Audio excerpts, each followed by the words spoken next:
성경 말씀 누가복음 1장 26절로 38절 말씀을 봉독하겠습니다.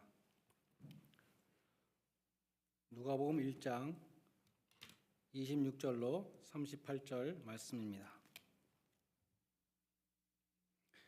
여섯째 달에 천사 가브리엘이 하나님의 보내심을 받아 갈릴리 나사렛이란 동네에 가서 다윗의 자손 요셉이라는 사람과 약혼한 처녀에게 이르니 그 처녀의 이름은 마리아라. 그에게 들어가 이르되 은혜를 받은 자여 평안할지어다. 주께서 너와 함께 하시도다 하니 처녀가 그 말을 듣고 놀라 이런 인사가 어찌민가 생각하매 천사가 이르되 마리아여 무서워하지 말라. 내가 하나님께 은혜를 입었느니라. 보라 내가 잉태하여 아들을 낳으리니 그 이름을 예수라 하라. 그가 큰 자가 되고 지극히 높으신 이의 아들이라 일컬어질 것이요 주 하나님께서 그 조상 다윗의 왕위를 그에게 주시리니 영원히 야곱의 집을 왕으로 다스리실 것이며 그 나라가 무궁하리라. 마리아가 천사에게 말하되 나는 남자를 알지 못하니 어찌 이 일이 있으리이까.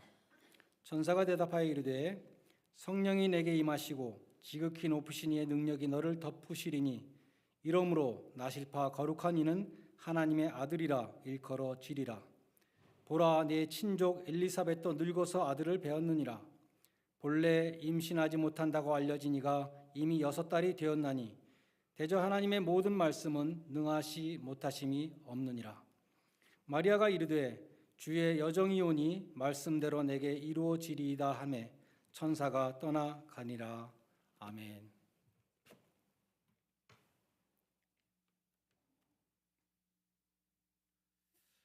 지금부터 약 30여 년 전에 제가 보스턴에서 공부할 때에 한국에서 같은 신학교를 나온 젊은 목사님들, 전도사님들이 자주 모였었습니다. 동창들의 모임이라고 할 수 있었겠죠.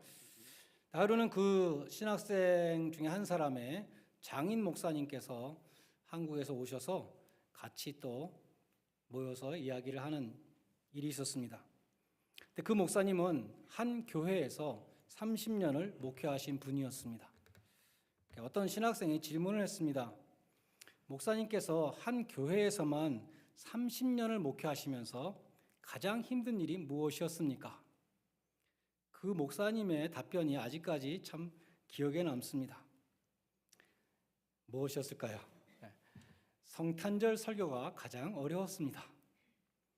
부활절 설교나 감사절 설교는 1년에 한 번씩만 하면 되는데 성탄절 설교는 여러 번 해야 되니까 30년 동안 해마다 새로운 주제를 찾기가 참 힘들었습니다.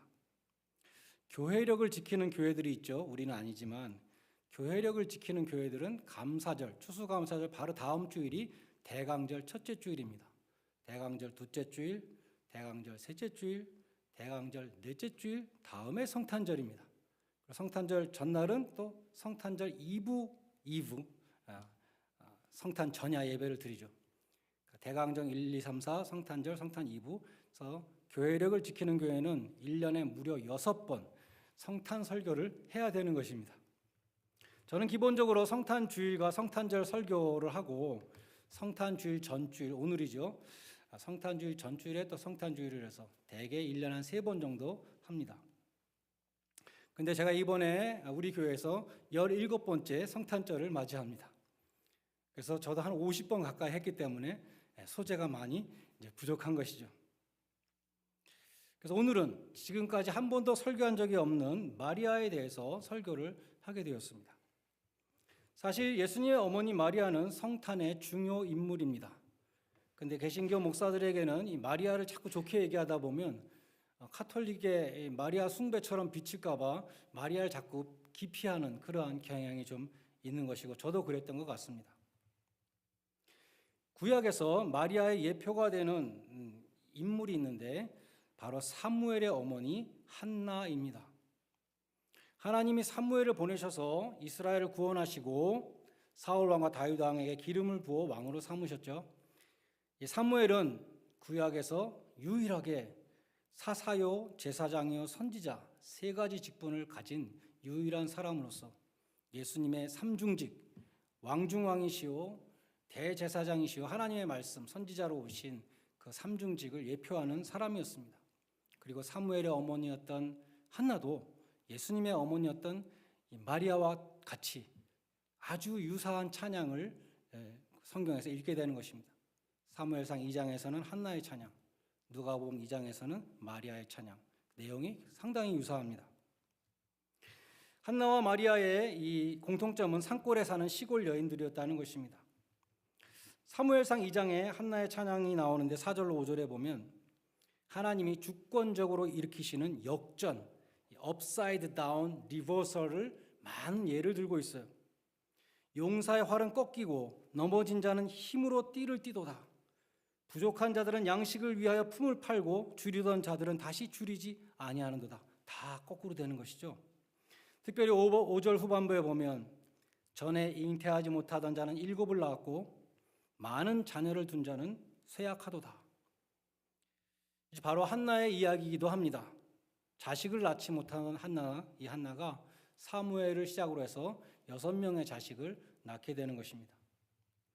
성경에 보면 이 불임 여성들이 중요한 인물로 많이 나옵니다. 성경의 중요한 인물들은 이상하게 불임 여성들이 많아요. 아브라함의 부인 사라가 그랬죠. 아브라함이 100세에 얻은 아들 이삭의 부인이 리브가인데 리브가 더 불임 여성이었습니다. 창세기 25장 21절에 보면 이삭이 그 아내가 잉태치 못함으로 라는 구절이 있습니다. 이삭의 아들 야곱이 가장 사랑했던 라헬도 자식이 없어서 괴로워했습니다. 창세기 30장 1절에 보면 라헬이 자기가 야곱에게 아들을 출산치 못함을 보고 그 형 레아를 투기하여 야곱에게 이르기를 나로 자식을 낳게 하라. 그렇지 않으면 난 죽어버리겠다. 이렇게 말하는 장면이 나옵니다. 세례 요한의 모친 엘리사벳도 불임 여성이었습니다. 그래서 누가복음 1장 7절에 보면 엘리사벳이 수태를 못함으로 저희가 무자하고 두 사람의 나이가 많더라.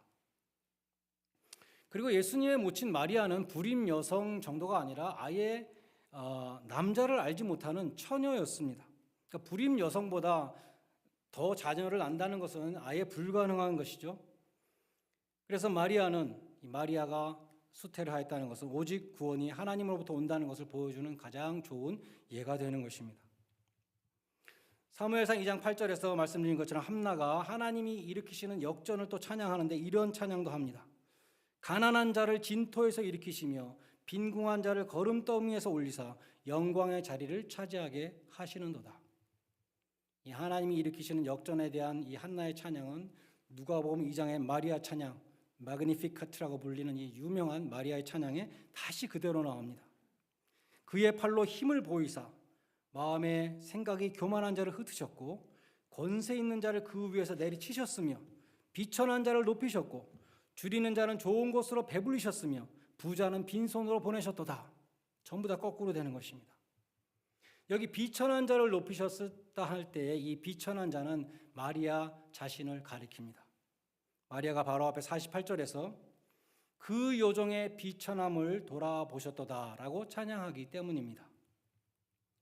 예수님의 어머니는 갈릴리라고 하는 이 천대받는 이방인의 땅이라고 여겨질 정도의 그 천대받는 지역 중에서도 보잘것없는 아주 작은 나사렛이라는 동네에 사는 여인이었습니다. 팀 켈러 목사님은 마리아뿐만 아니라 예수님의 족보에 나오는 여인들, 마태복음 족보에 나오는 그 여인들을 다 The Mothers of Jesus라고 부릅니다. 할머니들이라고 부를 수도 있겠죠. 마태복음 1장에 나오는 예수님의 족보에는 4명의 여자가 나옵니다. 유대인의 족보에 여자 이름이 들어간다는 것 자체가 굉장히 이례적인 일인데 그 4명이 전부 다 온전한 여인들이 아니었다는 것입니다. 유다는 다말에게서 베레스와 세레를 낳았다 이렇게 족보에 나오는데요. 유다와 다말은 시아버지와 며느리의 관계죠. 창세기 38장에 나오는데 다말이 창녀로 변장해서 시아버지 유다 사이에서 아들을 낳은 것입니다. 또 살몬은 라합에게서 보아스를 낳았다 되어 있는데 라합은 여리고성의 기생이었습니다. 이어서 보아스는 룻에게서 오벳을 낳았다고 그랬는데 룻은 하나님이 이스라엘 백성들에게 결혼하지 말라고 한 이방 여인 모압 여인이었습니다. 그리고 다윗은 우리아의 아내에게서 솔로몬을 낳았다고 되어 있는데 우리아의 아내란 다윗이 간음했던 밧세바를 가리키는 것입니다. 이스라엘 역사에 훌륭한 여자들이 참 많았는데 왜 하필이면 이처럼 허물 많은 여인들의 이름이 예수님의 족보에 올라가 있다는 것은 결코 우연한 일이 아닐 것입니다. 그것은 모든 인간의 죄악과 허물과 실수가 예수 그리스도 안에서 용서받고 가리움을 받는다는 복음의 진수를 보여주는 것입니다. 주님은 그들의 모든 연약함을 짊어지시고 그들의 구세주가 되시기 위해서 그들을 통해서 오셨습니다. 비록 그들의 삶이 죄와 허물로 얼룩졌다고 하더라도 하나님은 그들을 축복의 통로로 사용하셨던 것입니다. 그래서 이 마태복음의 족보는 은혜의 족보라고 불립니다. 오늘 본문 28절에서 천사 가브리엘이 비천한 여인 마리아에게 이렇게 말했습니다. 은혜를 받은 자여, 주께서 너와 함께 하시도다. 30절에서 다시 말씀합니다. 내가 하나님께 은혜를 입었느니라. 마리아가 선택을 받았습니다. 그것이 전적으로 하나님의 은혜라는 것입니다.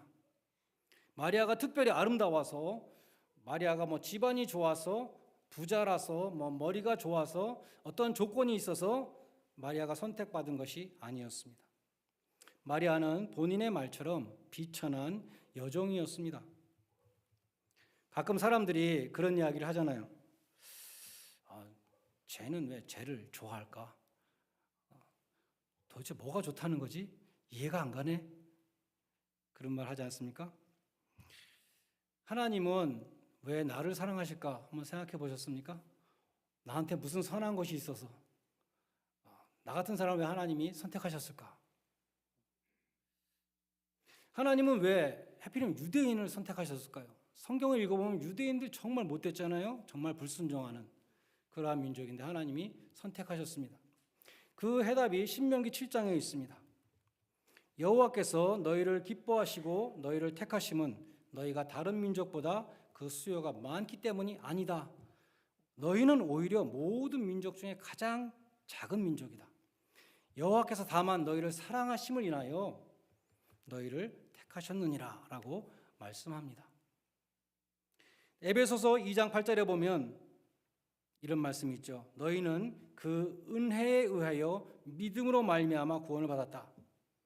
영어로 보면 It is by grace you have been saved through faith라고 뒤에 through faith가 따라갑니다. 비천한 여인 마리아는 하나님의 선택을 받는 은혜를 입었는데 믿음으로 순종했습니다. 오늘 본문 38절이 마리아의 믿음을 잘 보여줍니다. 주의 여종이오니 말씀대로 내게 이루어지이다. 당시에 처녀가 아이를 낳으면 어떻게 되겠습니까? 당장 요셉부터 약혼한 사인인 요셉부터 마리아와의 관계를 끊으려고 그랬잖아요. 혹은 간음을 했다는 누명을 쓰고 수치를 당할 수도 있었습니다. 돌로 쳐 죽임을 당할 수도 있었습니다. 그래서 마리아의 이 순종은 결코 가벼운 쉬운 순종이 아니었다는 것입니다. 지난 다니엘 기도회 동안에 김한여 목사님이 강사로 나온 적이 있었는데요. 우리 교회도 10여 년 전에 오셔서 부흥회를 하신 적이 있잖아요. 근데 이 목사님이 그렇게 메시지 가운데 하나님은 시험 문제를 아주 잘 내시는 분이다. 하나님은 명출제관이시다. 그런 이야기를 했어요. 굉장히 좋은 인사이트라고 생각되었습니다. 그러면서 목사님이 예로 드신 것이 아브라함에게 주신 시험 문제이잖아요. 네 사랑하는 독자 이삭을 번제로 바쳐라. 이건 말도 안 되는 시험 문제고 순종은 곧 죽음을 의미하는 것이었습니다. 그러나 아브라함이 순종했을 때 내 씨로 말미암아 천하 만민이 복을 얻으리라는 최고의 축복을 받았던 것입니다. 하나님이 우리에게 주시는 시험 문제도 다 그렇다는 것입니다. 순종하는 길은 좁은 길이고 힘든 길이고 순종하면 내 것을 빼앗길 것 같은 손해볼 것 같고 꼭 죽는 길일 것 같다는 것입니다. 하나님이 주시는 시험 문제는 항상 그렇다는 것입니다.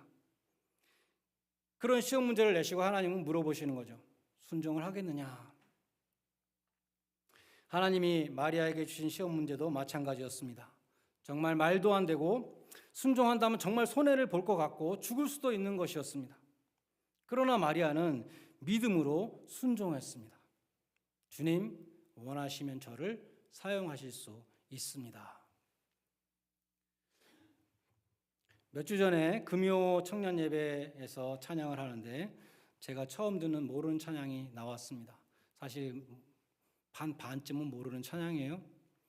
근데 그 가사 중간에 여기 프로젝트에 가사가 뜨는데 I am available 이런 가사가 뜨는 거예요. I am available 우리가 많이 사용하는 말인데 그런 찬양 가사도 있는가? 그렇게 생각이 들었습니다. 근데 막상 청년들을 따라서 부르다가 제 입으로 I am available이라는 찬양을 제가 불렀을 때 가슴이 뭉클하더라고요. 울컥하더라고요. I am available. 주님, 저를 사용하실 수 있습니다. 정말 그런 믿음의 고백을 하는 사람이 얼마나 될까요? 저는 바빠요. 손해보기 싫어요. 귀찮아요. 힘들어요. 이런 말들을 쏟아내는 가운데 I am available. 그렇게 말하는 사람을 주님이 얼마나 귀하게 보시겠습니까? 신명기 30장 19절로 20절에 이렇게 말씀합니다. 내가 오늘 하늘과 땅을 불러 너희에게 증거를 삼노라. 내가 생명과 사망, 복과 저주를 내 앞에 두었은즉 너와 내 자손이 살기 위하여 생명을 택하라. 생명을 택하는 것이 무엇인가? 내 여호와를 사랑하고 그의 말씀에 청종하며 그를 의지하라 라고 말씀합니다. 말씀에 순종하면 손해보고 죽을 것 같지만 그것이 복을 받고 생명을 얻는 길이라는 말씀입니다. 엘리자베스 엘리어트라는 사람이 The Path of Loneliness라는 책에 이러한 우화를 소개했다고 합니다. 하루는 임금님이 백성들과 인사를 나누려고 길거리에 나섰습니다. 길가에 앉아있던 거지가 임금님이 오셨다고 하니까 얼마나 큰 상을 주실까 기대하면서 동냥통을 높이 올렸습니다. 임금님. 근데 임금님은 거지한테 와서 무엇을 주시는 것이 아니라 오히려 야, 너한테 있는 거 뭐든지 나한테 줄 거 있으면 좀 줘라 그랬다는 거예요. 거지는 동냥통을 내려서 자기에게 있는 것을 뒤져봤습니다. 그리고 밥알 3개를 임금님의 펴신 팔 위에 밥알 3개를 얹어드렸어요. 그날 저녁에 거지는 동냥통을 뒤집어서 오늘 소득이 얼마나 되는가 보기 위해서 동냥통을 쏟았는데 놀랍게도 거기에 순금 밥알 3알이 있었다는 것입니다. 임금님께 드린 그 밥알 3개가 순금 밥알로 변해서 동냥통 바닥에 있었다는 것이죠. 우리는 그렇게 생각할 수 있습니다. 하나님이 나한테 주셔야 되는 거 아니야? 왜 하나님 나한테 바치라 그러지? 벼룩이 간을 빼먹지 나한테 뭐가 있다고 바치라고 하시는가? 우리는 하나님께 드리는 것은 손해라고 생각합니다. 하지만 바치라는 말씀에 순종하면 그 손해와 좋게 비교할 수 없는 복을 주시는 것입니다. 팀 켈러 목사님은 이렇게 설교하셨습니다. 마리아를 보십시오. 그녀는 15살도 안 된 소녀였고 하층민이었습니다. 하나님께 순종하면 더 아래로 내려가야 했습니다. 그러나 마리아는 기꺼이 순종하였고 아들이 순환을 당하고 젊은 나이에 죽는 것을 보아야 했습니다. 마리아가 저는 주의 종입니다라고 말하면서 받아들여야 했던 그 모든 어두움을 생각해 보십시오. 그러나 보십시오. 오늘날 전 세계 거의 모든 사람들이 마리아가 누구인지 압니다. 그녀가 겸손히 종이 되었기 때문에 역사의 위인 중 한 사람이 되었습니다. 마리아는 예수님의 말씀을 생생하게 보여주는 신뢰입니다. 누구든지 자기를 높이는 자는 낮아지고 누구든지 자기를 낮추는 자는 높아지리라. 누구든지 제 목숨을 구원하고자 하면 잃을 것이요 누구든지 나를 위하여 제 목숨을 잃으면 찾으리라. 결론입니다. 여러분도 보잘것없고 비천한 죄인을 택하여 주신 그 은혜에 대해서 믿음의 순종으로 보답하는 종들이 되시기를 바랍니다. 예수님도 하나님이 주신 시험 문제, 그 십자가의 순종하심으로 우리들의 영원한 구세주가 되셨습니다. 하나님이 여러분께 주신 시험 문제는 무엇입니까? 하나님이 명하시는 말씀에 순종하느냐 불순종하느냐에 따라서 복과 저주, 생명과 사망이 갈린다고 말씀합니다.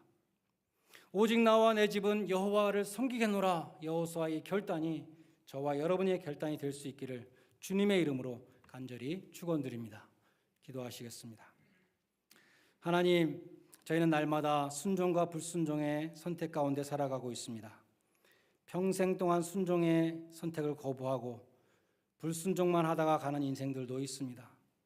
저희 모두는 마리아와 같이 주님이 부르실 때에 I am available 응답하게 하시고 순종의 시험에 합격함으로 주님의 구원의 사계에 동참하는 영광을 얻게 하시며 또 주님이 주시는 영원한 복과 생명을 누리게 하옵소서. 예수님의 이름으로 기도드리옵나이다. 아멘.